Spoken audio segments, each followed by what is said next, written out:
করেছেন। যখন তারা মসজিদ থেকে বের হয় তখন তারা বাম পা দিয়ে মসজিদ থেকে বের হয়। যদি প্রশ্ন করা হয় কেন, যখন তারা বলে আমার রাসূল বাম পা দিয়ে মসজিদ থেকে বের হয়েছেন। যখন তারা নামাজ পড়তে আসে সুন্নাত তরিকা ওযু করে নামাজ পড়তে যায়, যদি প্রশ্ন করা হয় কেন, জবাবে তারা বলে আমার রাসূল সুন্নাত তরিকায় ওযু করে নামাজ পড়েছেন। যে লোকগুলো মসজিদে ঢুকে কদমে কদমে রাসূলের অনুসরণ করে নামাজ আদায় করলো, ওই লোকগুলি যখন সংসদ ভবনে এমপি হয়ে ঢুকে রাসূলকে অনুসরণ করে না। একজন শিশু যদি চিন্তা করে শ্রেষ্ঠ শিশু হব, সেজন্য শ্রেষ্ঠ শিশু মুহাম্মদ রাসূলুল্লাহকে ফলো করে।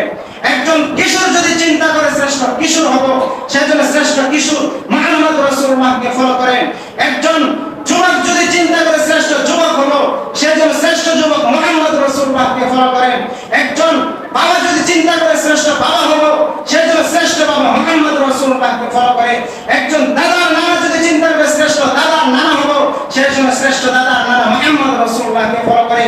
একজন শিক্ষক যদি চিন্তা করে শ্রেষ্ঠ শিক্ষক হব, সেজন্য শ্রেষ্ঠ শিক্ষক মুহাম্মদ রাসূলুল্লাহকে ফলো করে। একজন বক্তা যদি চিন্তা করে শ্রেষ্ঠ বক্তা হব, সেজন্য বক্তা মুহাম্মদ রাসূলুল্লাহকে ফলো করে। একজন খতিব যদি চিন্তা করে শ্রেষ্ঠ খতিব হব, সেজন্য শ্রেষ্ঠ খতিব মুহাম্মদ রাসূলুল্লাহকে ফলো করে। একজন স্বামী যদি চিন্তা করে শ্রেষ্ঠ স্বামী হব, সেজন্য শ্রেষ্ঠ স্বামী মুহাম্মদ রাসূলুল্লাহকে ফলো করে। একজন সমাজ সংস্কারক যদি চিন্তা করে শ্রেষ্ঠ সমাজ সংস্কারক হব, সেজন্য শ্রেষ্ঠ সমাজ সংস্কারক মুহাম্মদ রাসূলুল্লাহকে ফলো করে।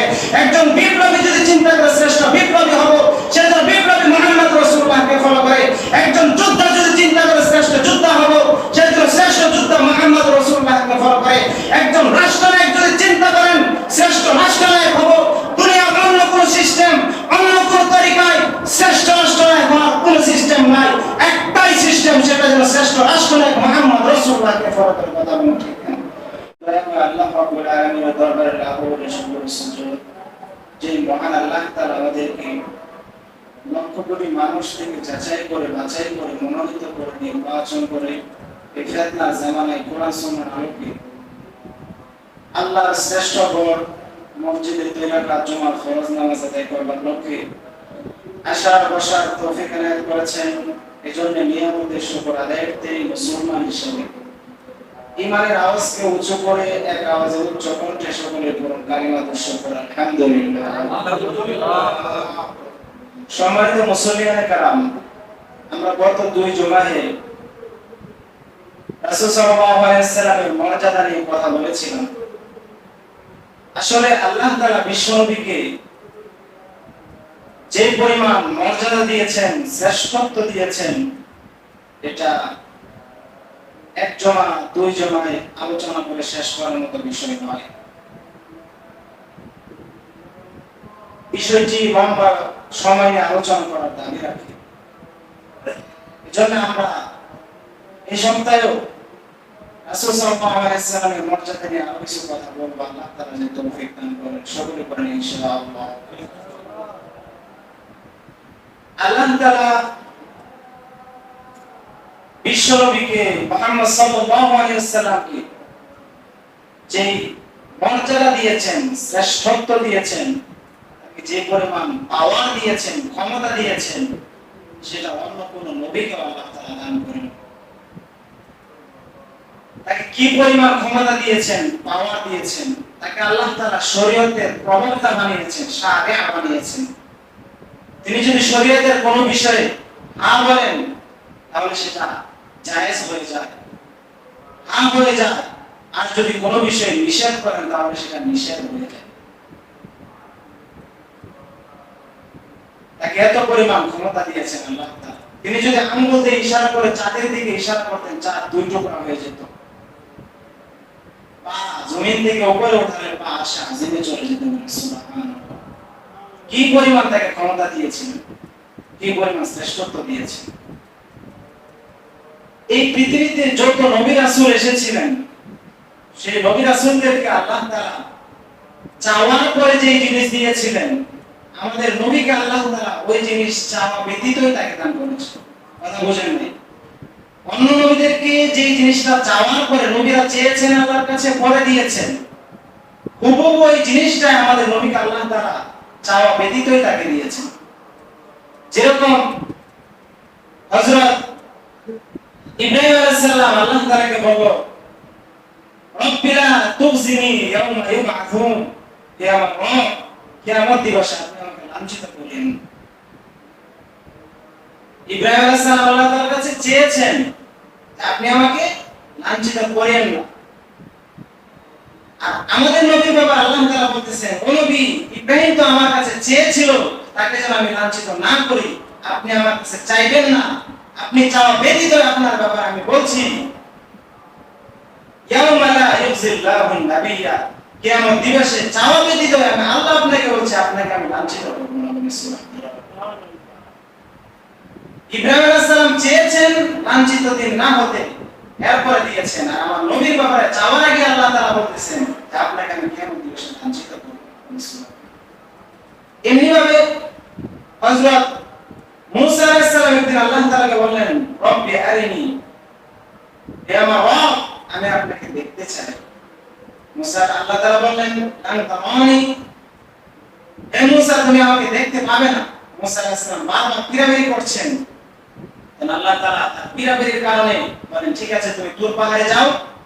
এরপরে তুর পাহাড়ে যাওয়ার পরে সেখানে যখন তিনি দাঁড়ালেন, আল্লাহ তাআলা কোটি কোটি নূরের তাজাল্লি থেকে এক টুকরা নূরের তাজাল্লি সেই তুর পাহাড়ের উপরে ফেললেন। ফাখরা মুসা সাইফান, মুসা আলাইহিস সালাম সেই দাঁড়ানো থেকে উল্টায় পড়ে গেলেন, উল্টা পড়ে বেহুশ হয়ে গেলেন। এখানে মুসা আলাইহিস সালাম আল্লাহ তাআলাকে চেয়েছেন, দেখতে চেয়েছেন, এরপরে তিনি দেখা দিতে চেয়েছিলেন। আর আমাদের নবীর ব্যাপারে আল্লাহ তাআলা বলেন, আপনার চাওয়ার আবেদন করবার প্রয়োজন নাই। মেরাজের রজনীতে আল্লাহ তাআলা বিশ্বনবীকে ওই মেরাজে তার কাছে নিয়ে এরপরে আল্লাহ তাআলা তার দিদার দিয়েছেন বিশ্বনবীকে। চাওয়া লাগে না, মুসা নবী চেয়েছেন এরপরে দিয়েছেন। আমাদের নবী চাওয়া লাগে না, চাওয়া ছাড়া আল্লাহ তাআলা তার কাছে নিয়ে নিয়েছেন, এরপরে তার দর্শন লাভ করেছেন।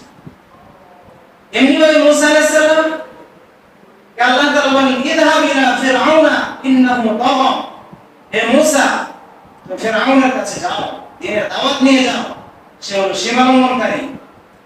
মুসা আলাইহিস সালাম বলেন, আল্লাহ, ফিরআউন হচ্ছে এত শক্তিশালী পাওয়ারফুল সম্রাট, বাদশা, জালেম বাদশা, এত পাওয়ার ছিল। মুফাসসিরিন কেরাম বলেছেন ফিরআউনের প্রায় 40 বছর জ্বর, সর্দি, কাশি কোন ধরনের রোগই হয়নি। দেখেন কি পরিমাণ তাকে শক্তি দিয়েছিলেন। বিশাল সাম্রাজ্য ছিল মিশরে। তার কাছে যাব, রব্বি ইশরাহলি সাদরি, আমার বুকটাকে তুমি খুলে দাও, হিম্মত দিয়ে দাও, সাহস দিয়ে দাও, যাতে আমি তার কাছে সেই শক্তি নিয়ে, সাহস নিয়ে দ্বীনের দাওয়াত দিতে পারি।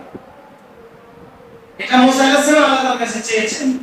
আমাদের নবীও যখন দ্বীনের দাওয়াত দিবেন, তাদের বিরুদ্ধে দিবেন, আবু জাহেল, Utba, Saiba, Mecca super power ক্ষমতাসীন ব্যক্তিদের বিরুদ্ধে দ্বীনের দাওয়াত দিবেন, আপনার বুকের সাহস প্রয়োজন আছে কিনা বলেন?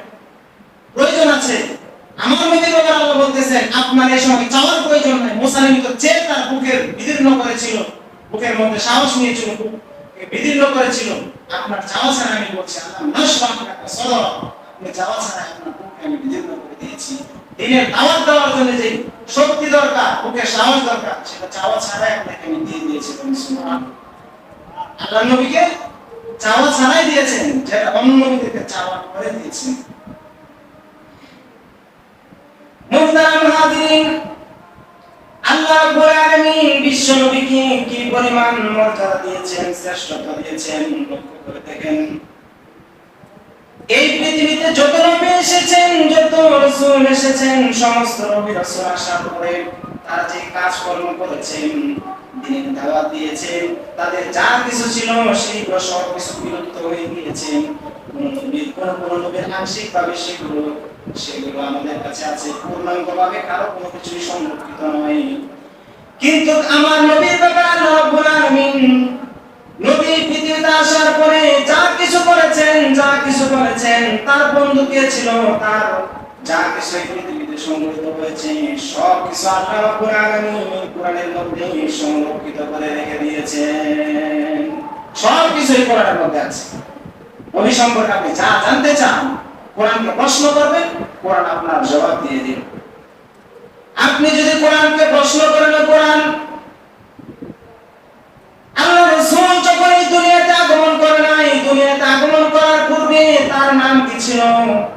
প্রশ্ন যদি কোরআনকে আপনি করেন, কোরআন তার জবাব দিয়ে বলবেন মুবাশশিরাম বিরাসূলিন ইয়াতি মিন বা'দি ইসমিহি আহমদ। আল্লাহ রাসূলের জন্মের পূর্বে তার নাম ছিল আহমদ। প্রশ্ন করবেন, কোরআন আপনাকে জবাব দিয়ে দিবেন। আপনি যদি আবার প্রশ্ন করেন কোরআন, আল্লাহ রাসূল যখন দুনিয়া থেকে দুনিয়ায় জন্মগ্রহণ করলেন, দুনিয়াতে আসার পরে তার নাম কি হয়েছে, এই প্রশ্ন যদি কোরআনকে আপনি করেন, কোরআন তার জবাব দিয়ে বলবে মুহাম্মাদুর রাসূলুল্লাহ ওয়াল্লাযীনা মা'আহু আশিদ্দাউ আলাল কুফফার রুহামাউ বাইনাহুম। জন্মের পর মুহাম্মদ সাল্লাল্লাহু আলাইহি সাল্লাম দুনিয়াতে আসার পরে তার নাম হয়েছে মুহাম্মদ। জন্মের পূর্বে তার নাম ছিল আহমদ, জন্মের পরে তার নাম হয়েছে মুহাম্মদ। আপনি প্রশ্ন করবেন, কোরআন আপনাকে তার জবাব দিয়ে দিবে। আপনি যদি আবার প্রশ্ন করেন কোরআন, আল্লাহ রাসূল যখন দুনিয়াতে জন্মগ্রহণ করেছেন, কোন শহরে জন্মগ্রহণ করেছেন, সেটা কি তোমার কাছে জানা আছে নাকি? এই প্রশ্ন যদি কোরআনকে করা হয়, কোরআন তার জবাব দিয়ে বলবে ওয়াত-তিনি ওয়াজ-যাইতুনি ওয়া তুরি সিনিন ওয়া হাদাল বালাদিল আমিন। এই পবিত্র মক্কা নগরীতে রাসূলের জন্ম হয়েছিল। কোরআন তার জবাব দিয়ে দেয়। আপনি যদি আবার প্রশ্ন করেন কোরআন, আমরা তো জানতে পেরেছি বিশ্বনবীর জন্মের পূর্বের নাম ছিল আহমদ, জন্মের পরে তার নাম হয়েছে মুহাম্মদ, তার জন্ম নগরী হলো মক্কাতে। এখন যদি আপনি কোরআনকে প্রশ্ন করেন কোরআন, আল্লাহ রাসূলের চেহারা মোবারক কেমন ছিল সেটা কি তোমার জানা আছে নাকি? এই প্রশ্ন যদি করা হয়, কোরআন তার জবাব দিয়ে বলবে ওয়াত-দুহা ওয়াল-লাইলি ইযা সাজা মা ওয়াদ্দা'আকা রাব্বুকা ওয়া মা ক্বালা ওয়ালাল আখিরাতু খায়রুল লাকা মিনাল উলা। আপনি যদি আবার প্রশ্ন করেন কোরআন করা হয়, কোরআন তার জবাব দিয়ে বলবেন মুহাম্মাদুর রাসূলুল্লাহ ওয়াল্লাযীনা মা'আহু আশিদ্দাউ আলাল কুফফার রুহামাউ বাইনাহুম। মুহাম্মাদুর রাসূলুল্লাহ, আল্লাহ রাসূল মুহাম্মদ আল্লাহ রাসূল, ওয়াল্লাযীনা মা'আহু তার সাথে যারা আছে, সাথী বন্ধু, আশিদ্দাউ আলাল কুফফার তারা কাফেরদের উপর বজ্র কঠোর, রহমাউ বাইনাহুম নিজেদের মধ্যে পুষ্পপূর্ণ। এভাবে আপনি কোরআনকে আমার রাসূল সম্পর্কে যা জিজ্ঞাসা করবেন, কোরআন স্পষ্ট করে আপনার জবাব দিয়ে দিবে। বলেন সুবহানাল্লাহ। অন্য কোন নবীর ব্যাপারে এটা হয় নাই যে তাদের সবকিছু সংরক্ষিত রয়েছে, কিন্তু আমার নবীর ব্যাপারে আল্লাহ তাআলা কি দেখেন, তার যা আছে সবকিছু আল্লাহ তাআলা স্পেশালি কোরআনের মধ্যে সংরক্ষিত করে রেখেছেন। বলেন সুবহানাল্লাহ। এজন্য আল্লাহ রাব্বুল আলামিন বলেন আমার রাসূলের মর্যাদা অনেক বেশি, এজন্য তোমাদের জন্য আমি রাসূলের মধ্যে রেখে দিয়েছি উত্তম আদর্শ। আল্লাহ রাব্বুল আলামিন বলেন লাকাদ কানা লাকুম ফি রাসূলিল্লাহি উসওয়াতুন হাসানাহ। তোমাদের জন্য রাসূলের মধ্যে রয়েছে উত্তম আদর্শ। তোমরা আমার রাসূলের অনুসরণ করো। অনুসরণ করার আগে তোমাদের কি কাজ? তোমরা আমার রাসূলের উপরে ঈমান আনো। যদি আমার রাসূলের উপরে ঈমান না আনো, তাহলে তোমাদের জন্য রয়েছে কঠিন শাস্তি। রব্বুল আলামিন বলেন ওয়া মান লাম ইউমিন বিল্লাহি ওয়া রাসূলিহি ফা ইন্না আ'তাদনা লিল কাফিরিনা সাঈরা। সূরা ফাতিহা আয়াত নাম্বার 13 আল্লাহ রাব্বুল আলামিন বলছেন যে ব্যক্তি আল্লাহ এবং তার রাসূলের উপর ঈমান আনবেন, ওই কাফেরদের জন্য আমি সাঈর নামক জাহান্নাম প্রস্তুত করে রেখে দিয়েছি। এজন্য আল্লাহ রাসূলের উপরে ঈমান আনতে হবে। শুধু ঈমান আনলেই চলবে না, সাথে সাথে আমার রাসূলকে আনুগত্য করতে হবে, তার অনুসরণ করতে হবে। আল্লাহ রাব্বুল আলামিন বলেন কুল আতিউল্লাহ ওয়া আতিউর রাসূল ওয়া উলিল আমরি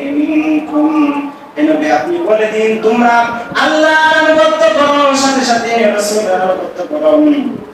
আবার অন্য জায়গায় বলেছেন যে ব্যক্তি আমার রাসূলের আনুগত্য করলো সে যেন স্বয়ং আমি আল্লাহ রাব্বুল আলামিনের আনুগত্য করলো। সুবহানাল্লাহ। আল্লাহ রাব্বুল আলামিন বলেন ওয়া মান ইউতি'র রাসূল ফাকাদ আতা আল্লাহ ওয়া মান তাওয়াল্লা ফামা আরসালনাকা আলাইহিম হাসিবা। আল্লাহু আকবার। সূরা নিসা আয়াত নাম্বার 80 আল্লাহ রাব্বুল আলামিন বলেন যে ব্যক্তি আমি রাসূলের আনুগত্য করবে সে যেন স্বয়ং আমি আল্লাহর আনুগত্য করলো। এজন্য রাসূলের আনুগত্য করা হবে, আল্লাহর আনুগত্য করা হবে। আবার অন্য জায়গায় বলেছেন যে ব্যক্তি আল্লাহ এবং তার রাসূলের আনুগত্য করবে সে যেন তাকে আমি আল্লাহ রাব্বুল আলামিন জান্নাতের মধ্যে প্রবেশ করাবো। আল্লাহ রাব্বুল আলামিন বলেন ওয়া মান ইউতি'িল্লাহ ওয়ার রাসূল ইউদখিলহু জান্নাতিন তাজরি মিন তাহতিহাল আনহার ওয়া মান ইয়াতাওয়াল্লা ইউ'আযিবহু আযাবান আলীমা। আল্লাহ রাব্বুল আলামিন বলেন যে ব্যক্তি আল্লাহর আনুগত্য করবে রাসূলের আনুগত্য করবে তাকে আমি আল্লাহ যেমন জান্নাতের মধ্যে প্রবেশ করাবো যেই জান্নাতের নিচ দিয়ে নহর প্রবাহিত হচ্ছে। এজন্য আল্লাহ এবং তার রাসূলের আনুগত্য করতে হবে। সাথে সাথে আল্লাহ রাব্বুল আলামিন কথা বলছেন তাকে আনুগত্য করবা, সাথে সাথে আমার রাসূলকে তোমাদের নিজেদের থেকে বেশি ভালোবাসতে হবে, মহব্বত করতে হবে। আল্লাহ রাব্বুল আলামিন বলেন কুল ইন কুনতুম তুহিব্বুনাল্লাহ ফাত্তাবিউনি ইউহিব্বুকুমুল্লাহ ওয়া ইয়াগফির লাকুম যুনুবাকুম ওয়াল্লাহু গফুরুর রাহিম। হে নবী আপনি বলে দিন তোমরা যদি আমি আল্লাহকে ভালোবাসতে চাও, আমার আল্লাহর ভালোবাসা পেতে চাও তাহলে আমার রাসূলের আনুগত্য করো। আমার রাসূলকে যদি তোমরা ভালোবাসো তাহলে তোমরা আমি আল্লাহকে ভালোবেসেছো। সাথে সাথে তোমাদের জন্য পুরস্কার রয়েছে ওয়াগফির লাকুম যুনুবাকুম। আমি আল্লাহ তোমাদের সমস্ত গুনাহগুলোকে মাফ করে দেব, ক্ষমা করে দেব। এজন্য আমার রাসূলকে সবচেয়ে বেশি ভালোবাসতে হবে। তিনি আদেশ করেছেন কি আমাদের নিজেদের জীবনের দিকে বেশি ভালোবাসতে হবে। আল্লাহ রাসূল বলেছেন লা ইউমিনু আহাদুকুম হাত্তা ইয়াকুনা আহাব্বা ইলাইহি মিন ওয়ালিদিহি ওয়া ওয়ালাদিহি ওয়ান নাসি আজমাইন। যে ব্যক্তি আমাকে তার সবার থেকে, পিতা থেকে, মাতা থেকে, সন্তান থেকে, এমনকি তার নিজের থেকে বেশি ভালোবাসতে না পারবে ততক্ষণ পর্যন্ত ওই ব্যক্তি পূর্ণাঙ্গ মুমিন হতে পারবে না, পূর্ণাঙ্গ মুমিন হওয়া যাবে না। রাসূলকে যদি সবার থেকে এমনকি নিজের জীবন থেকে বেশি ভালোবাসা না যায়। এজন্য আল্লাহ রাব্বুল আলামিন বললেন তোমরা আমার রাসূলকে ভালোবাসো। শুধু তাই নয়, রাসূলকে ভালোবাসার সাথে সাথে আমার রাসূল যা কিছু নিয়ে এসেছেন তা তোমরা গ্রহণ করো, যার থেকে নিষেধ করেছেন তার থেকে দূরে থাকো, তার থেকে বিরত থাকো। আল্লাহ রাব্বুল আলামিন বলেন মা আতাকুম রাসূলু ফাখুযুহু ওয়া মা নাহাকুম আনহু ফান্তাহু। তোমাদের জন্য তোমাদের কাছে যা কিছু নিয়ে এসেছে তা তোমরা গ্রহণ করো, যা থেকে নিষেধ করেছেন তার থেকে দূরে থাকো। আমার রাসূল হচ্ছে সর্বশ্রেষ্ঠ মানুষ, তাকে আমি সব কিছু দিয়েছি। এজন্য সর্বক্ষেত্রে তার অনুসরণ করো, তাকে সর্বক্ষেত্রে তাকে বিচারক বানাও। যদি সর্ব বিষয়ে সব জায়গায় তাকে বিচারক না বানাতে পারো তাহলে তোমরা পূর্ণাঙ্গ মুমিন হতে পারবে না। আল্লাহ রাব্বুল আলামিন বলেন ফালা রাব্বিকা يحكمون فيما شجر بينهم ثم لا يجدوا في أنفسهم حرجا مما قضيت ويسلموا تسليما। যতক্ষণ পর্যন্ত আমার নবীকে আমার রাসূলকে সর্ববিষয়ে তোমরা তাকে ফয়সালাকারী বানাতে পারবে না, তাকে বিচারক বানাতে পারবে না, ততক্ষণ পর্যন্ত তোমরা মুমিন হতে পারবে না। এজন্য রাসূলকে সর্ববিষয়ে বিচারক বানাতে হবে, সব জায়গায় তাকে বিচারকের স্থানে বসাতে হবে। যদি বসাতে পারি তাহলে পূর্ণাঙ্গ মুমিন হব, নতুবা আল্লাহ তাআলা বলেন সম্ভব নয়। এজন্য আমরা সব জায়গায় রাসূলকে অনুসরণ করব, তার আনুগত্য করব, তার আদর্শ মেনে চলব। মুহতারাম হাজিরিন, কিন্তু আজকে অত্যন্ত আফসোস পরিতাপ নিয়ে বলতে হয়, আজকে মুসলমানের সন্তানেরা বিশ্বনবীকে সব জায়গায় বিচারক মানতে চাইলাম, অনেক জায়গায় মানলেন। রাষ্ট্র পরিচালনায় বিশ্বনবীকে বিচারক বানাতে চাইলাম, রাষ্ট্র পরিচালনায় তারা ভিন্ন মতাদর্শী কার্ল মার্ক্সের মার্কসকে বিচারের স্থানে বসাতে চায়। যখন তারা মসজিদের মধ্যে প্রবেশ করেন, তখন তারা ডান পা দিয়ে মসজিদের মধ্যে প্রবেশ করেন। যদি প্রশ্ন করা হয় কেন, জবাবে তারা বলে আমার রাসূল ডান পা দিয়ে মসজিদের মধ্যে প্রবেশ করেছেন। যখন তারা মসজিদ থেকে বের হয়, তখন তারা বাম পা দিয়ে মসজিদ থেকে বের হয়। যদি প্রশ্ন করা হয় কেন, জবাবে তারা বলে আমার রাসূল বাম পা দিয়ে মসজিদ থেকে বের হয়েছেন। যখন তারা নামাজ পড়তে আসে, সুন্নাত তরিকা ওযু করে নামাজ পড়তে যায়। যদি প্রশ্ন করা হয় কেন, জবাবে তারা বলে আমার রাসূল সুন্নাত তরিকায় ওযু করে নামাজ পড়েছেন। যে লোকগুলো মসজিদে ঢুকে কদমে কদমে রাসূলের অনুসরণ করে নামাজ আদায় করলো, ওই লোকগুলি যখন সংসদ ভবনে এমপি হয়ে ঢুকে রাসূলকে অনুসরণ করে না, তখন তারা রাসূলের অনুসরণ করতে চায় না। এটা হবে না। সব জায়গায় রাসূলের আদর্শ, রাসূলের দেখানো পথ বাস্তবায়ন করতে হবে। এটা কে বলেছেন? আল্লাহ তাআলা নিজেই বলে দিয়েছেন। এটা রাসূলকে সব জায়গায় আদর্শ নায়ক বানাতে হবে, কারণ আমার রাসূল হচ্ছেন সবার জন্য অনুসরণীয় ব্যক্তিত্ব, অনুকরণীয় ব্যক্তিত্ব, সবার জন্য শ্রেষ্ঠ। তিনি একজন শিশু হিসাবে শ্রেষ্ঠ শিশু, একজন কিশোর হিসাবে শ্রেষ্ঠ কিশোর, একজন যুবক হিসাবে শ্রেষ্ঠ যুবক, একজন বৃদ্ধ হিসাবে শ্রেষ্ঠ বৃদ্ধ, একজন শিক্ষক হিসাবে শ্রেষ্ঠ শিক্ষক, একজন খতিব হিসাবে শ্রেষ্ঠ খতিব, একজন বক্তা হিসাবে শ্রেষ্ঠ বক্তা, একজন বাবা হিসাবে শ্রেষ্ঠ বাবা, একজন দাদার নানা হিসাবে শ্রেষ্ঠ দাদার নানা, একজন স্বামী হিসাবে শ্রেষ্ঠ স্বামী, একজন বিপ্লবী হিসাবে শ্রেষ্ঠ বিপ্লবী, একজন যোদ্ধা হিসাবে শ্রেষ্ঠ যোদ্ধা, একজন সমাজ সেবক হিসাবে শ্রেষ্ঠ সমাজ সেবক, একজন সমাজ সংস্কারক হিসাবে শ্রেষ্ঠ সমাজ সংস্কারক, একজন রাজনীতিবিদ হিসাবে শ্রেষ্ঠ রাজনীতিবিদ, একজন রাষ্ট্রনায়ক হিসাবে শ্রেষ্ঠ রাষ্ট্রনায়ক। কথা বলেন ঠিক কিনা? সর্বক্ষেত্রে তিনি শ্রেষ্ঠ, সর্বক্ষেত্রে তিনি সেরা। সুতরাং আজকের আলোচনা থেকে একটা কথাই বলতে চাই, একজন শিশু যদি চিন্তা করে শ্রেষ্ঠ শিশু হব, সে যেন শ্রেষ্ঠ শিশু মুহাম্মদ রাসূলুল্লাহকে ফলো করে। একজন কিশোর যদি চিন্তা করে শ্রেষ্ঠ কিশোর হব, সে যেন শ্রেষ্ঠ কিশোর মুহাম্মদ রাসূলুল্লাহকে ফলো করে। একজন যুবক যদি চিন্তা করে শ্রেষ্ঠ যুবক হব, সে যেন শ্রেষ্ঠ যুবক মুহাম্মদ রাসূলুল্লাহকে ফলো করে। একজন বাবা যদি চিন্তা করে শ্রেষ্ঠ বাবা হব, সে যেন শ্রেষ্ঠ বাবা মুহাম্মদ রাসূলুল্লাহকে ফলো করে। একজন দাদার নানা যদি চিন্তা করে শ্রেষ্ঠ দাদার নানা হব, সে যেন শ্রেষ্ঠ দাদার নানা মুহাম্মদ রাসূলুল্লাহকে ফলো করে। একজন শিক্ষক যদি চিন্তা করে শ্রেষ্ঠ শিক্ষক হব, সে যেন শ্রেষ্ঠ শিক্ষক মুহাম্মদ রাসূলুল্লাহকে ফলো করে। একজন বক্তা যদি চিন্তা করে শ্রেষ্ঠ বক্তা হব, সে যেন বক্তা মুহাম্মদ রাসূলুল্লাহকে ফলো করে। একজন খতিব যদি চিন্তা করে শ্রেষ্ঠ খতিব হব, সে যেন শ্রেষ্ঠ খতিব মুহাম্মদ রাসূলুল্লাহকে ফলো করে। একজন স্বামী যদি চিন্তা করে শ্রেষ্ঠ স্বামী হব, সে যেন শ্রেষ্ঠ স্বামী মুহাম্মদ রাসূলুল্লাহকে ফলো করে। একজন সমাজ সংস্কারক যদি চিন্তা করে শ্রেষ্ঠ সমাজ সংস্কারক হব, সে যেন শ্রেষ্ঠ সমাজ সংস্কারক মুহাম্মদ রাসূলুল্লাহকে ফলো করে। একজন বিপ্লবী যদি চিন্তা করে শ্রেষ্ঠ বিপ্লবী হব, সে যেন বিপ্লবী মুহাম্মদ রাসূলুল্লাহকে ফলো করে। একজন যোদ্ধা যদি চিন্তা করে শ্রেষ্ঠ যোদ্ধা হব, সে যেন শ্রেষ্ঠ যোদ্ধা মুহাম্মদ রাসূলুল্লাহকে ফলো করে। একজন রাষ্ট্রনায়ক যদি চিন্তা করেন শ্রেষ্ঠ রাষ্ট্রনায়ক হব, দুনিয়ার অন্য কোন সিস্টেম, অন্য কোন তরিকায় শ্রেষ্ঠ রাষ্ট্রনায়ক হওয়ার কোন সিস্টেম নাই, একটাই সিস্টেম, সেটা যেন শ্রেষ্ঠ রাষ্ট্রনায়ক মুহাম্মদ রাসূলুল্লাহকে ফলো করে। কথা বলুন ঠিক না? সর্বক্ষেত্রে রাসূলকে অনুসরণ করতে হবে, কারণ তিনি সবার জন্য অনুসরণীয় ব্যক্তিত্ব।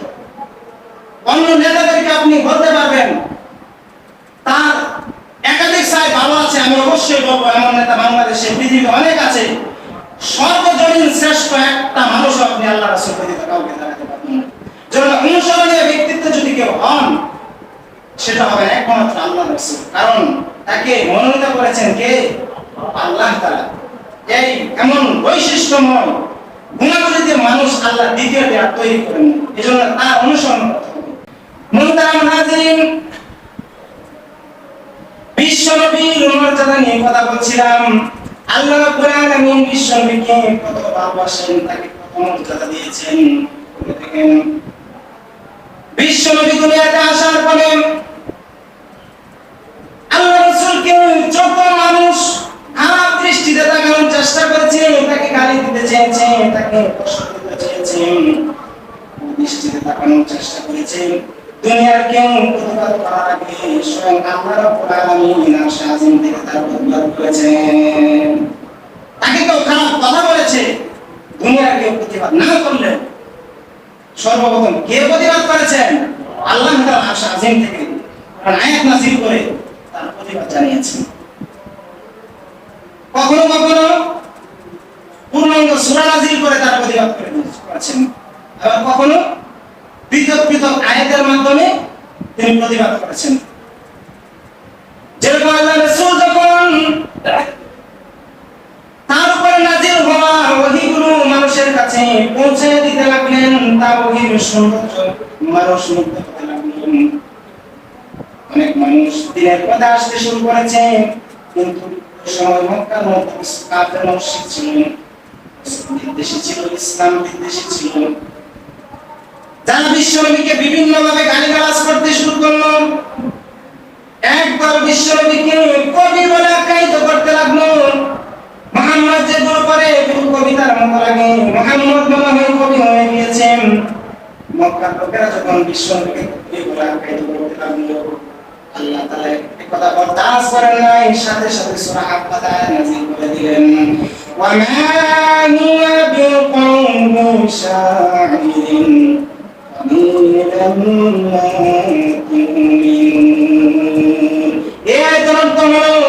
এটা কোন কবির বানানো কোনো কিছু না, বরং তোমরা খুব কম সংখ্যক লোক ঈমান আনো। আল্লাহ তাআলা প্রতিবাদ করে আয়াত নাযিল করে দিলেন। আল্লাহ আয়াত নাযিল করে দিলেন, আমার নবীজি গুলো তোমাদেরকে বলে শোনাচ্ছে, তার জন্য তোমাদেরকে কবি বলছো, আমি আল্লাহ সাক্ষী দিয়ে দিচ্ছি তিনি কবি নন, এগুলো কবির বানানো কোনো কিছু না। আল্লাহ প্রতিবাদ করে জানিয়ে দিলেন। আরেকবার বিশ্ব নবীকে গলব বলে আখ্যায়িত করতে লাগলো। তারা বলল, মুহাম্মদ যে গুলো করে বলে আজ থেকে 2000 বছর আগে, 3000 বছর আগে ঘটেছেন, মুহাম্মদ কি করেছেন? মুহাম্মদ মনে গণক। বিশ্ব নবীকে যখন তারা গণক বলে আখ্যায়িত করতে লাগলো, আল্লাহ তাআলা কথা বরদাস্ত করেন নাই, আয়াত নাযিল করে তার প্রতিবাদ জানিয়ে করে দিলেন, ওয়ালা বিকাউলি কাহিনিন কলিলাম মা তাযাক্কারুন। এর অর্থ হলো এটা কোন কবির বানানো, গণকের বানানো কোন গণনা নয়, বরং তোমরা খুব কম সংখ্যক উপদেশ গ্রহণ করো। এই দুই আয়াত যখন নাযিল হলো, তখন তারা অথবা যে মুহাম্মদ যেগুলো করে এগুলো প্রথমে ভাবলাম কবির মতো লাগে, কবিতার মতো লাগে, আল্লাহ আয়াত নাযিল করলেন এগুলো কবিতা নয়। এরপর কিছু মানুষ ভাবলো এগুলো তো অনেক আগে ঘটেছে, মুহাম্মদ কি করে জানলো? মুহাম্মদ গণক, তাহলে এগুলো কি করে মুহাম্মদ? এত সুন্দর বাণী সে কি করে? কি করে মুহাম্মদ?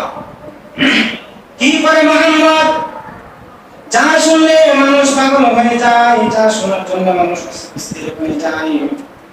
যখন মানুষের কাছে প্রশ্ন আসলো, তখন আল্লাহ স্বয়ং তার জবাব দিয়ে দিলেন,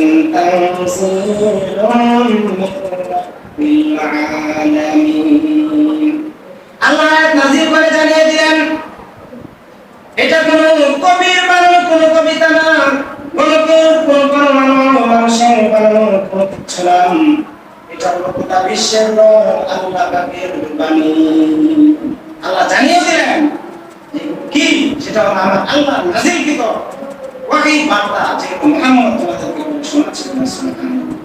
বলতেছিলাম নবীকে যখন গালি দিয়েছিল কবি বলে, গণক বলে, প্রতিবাদ কে করেছেন? আল্লাহ স্বয়ং প্রতিবাদ করেছেন। বুঝতে পারছেন তার মর্যাদা কত? আগেও গালি দিত, এখনো গালি দেয় কিনা?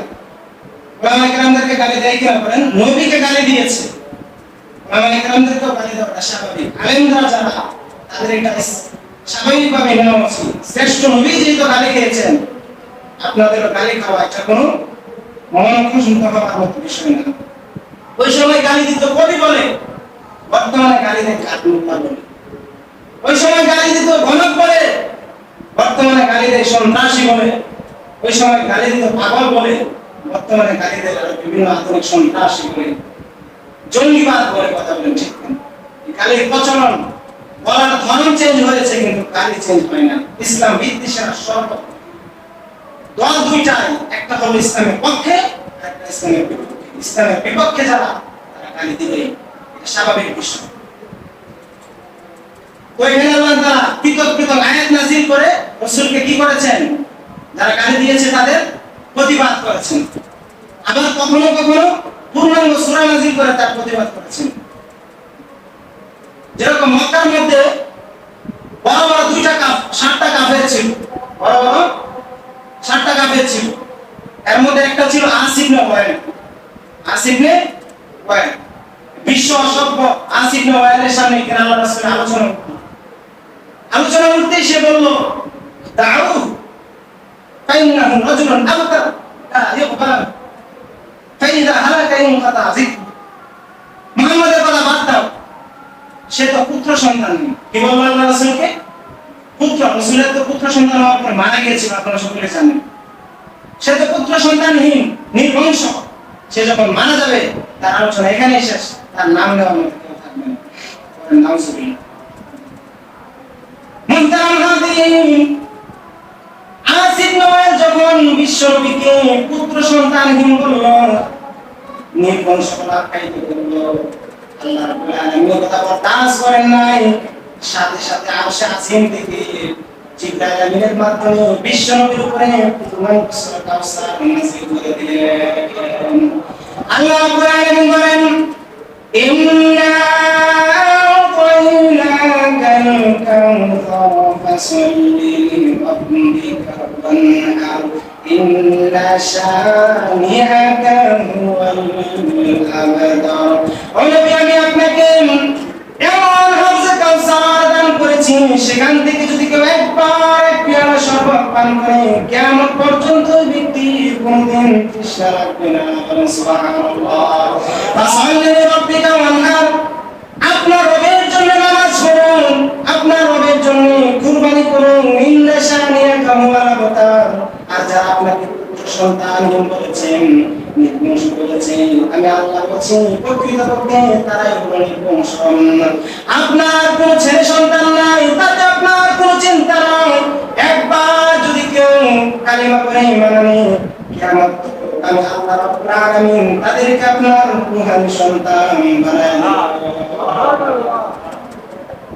তারাই নির্বংশ, আপনি নির্বংশ হবেন না। আজকে দেখেন আস ইবনে ওয়াইলকে কে চিনে? আমার নবীকে কাফের মুশরিকরা বলেছে, চিনে তো শ্রদ্ধার চোখে, এটা মর্যাদা আল্লাহ ঘোষণা করে দিয়েছে। এজন্য সর্বোপরি তিনটা আলোচনার মাধ্যমে আমরা রাসূলের মর্যাদা নিয়ে কথা বলেছি। সবচেয়ে মর্যাদা যে রূপটা, সেটা আল্লাহ রাসূলের। এজন্য রাসূলকে নিয়ে যখন কথা বলা হয়েছে, গালি দিতে চেয়েছে, কুটুক্তিমূলক কথা বলেছে, প্রতিবাদ দুনিয়ার কেউ করার আগে কে করেছে? আল্লাহ তাআলা করেছে। এজন্য আমাদের ঈমানের দায়িত্ব হলো রাসূলকে নিয়ে যখন কথা বলবে, গালি দিতে চেয়েছে, তা আমাদের ঈমানের দাবি, তার বিরুদ্ধে আমাদের রুখে দাঁড়াতে হবে, কথা বলতে হবে, আওয়াজ তুলতে হবে। যদি আওয়াজ না তুলেন, রাসূলের বাণী আল্লাহর বাণী, আপনি পূর্ণ মুমিন হতে পারবেন। আল্লাহ ক্ষমা করে নাই, রাসূল কি ক্ষমা করেছেন যারা তাকে গালি দিয়েছেন? আল্লাহ রাসূলও মাফ করেন নাই যারা তাদেরকে গালি দিয়েছে। আল্লাহ রাসূলকে আল্লাহ তাআলা রাহমাতুল লিল আলামিন, গোটা জগতের জন্য রহমত বানিয়েছেন। সেই রহমতের নবীকে যারা গালি দিয়েছে তাদেরকে মাফ করে নাই। মক্কা বিজয়ের সময় আল্লাহ রাসূল যখন মক্কায় প্রবেশ করলেন, তারা বহিষ্কৃত হয়েছিল। মনের মধ্যে খুব, আজকে রাষ্ট্র বিজয় করেছে, মক্কা বিজয় হয়েছে, প্রতিশোধ নিল। সবাই আওয়াজ তুললো, আল ইয়াউমা ইয়াউমুল মালহামা, আজকে হলো প্রতিশোধ গ্রহণ করবার দিন। কিন্তু আল্লাহ রাসূল কি করলেন? বললেন আল ইয়াউমা ইয়াউমুল মালহামা, আজকে হলো গ্রহণ করবার দিন, প্রতিশোধ নেব না। লা তাসরিফা আলাইকুমুল ইয়াউম, আজকে সব মাফ, সব ক্ষমা করে দিয়েছি। মান দাখালাল মসজিদাল হারামা ফাহুয়া আমিন, মসজিদে হারামে যে প্রবেশ করবে সে নিরাপদ। ওয়া মান দাখালা দাওয়া আবি সুফিয়ান ফাহুয়া আমিন, আবু সুফিয়ানের ঘরে যে প্রবেশ করবে সেও নিরাপদ। ওয়া মান আগলাকা বাবাহু ফাহুয়া আমিন, যে তার নিজের দরজা বন্ধ করে ঘরে অবস্থান করবে সেও নিরাপদ।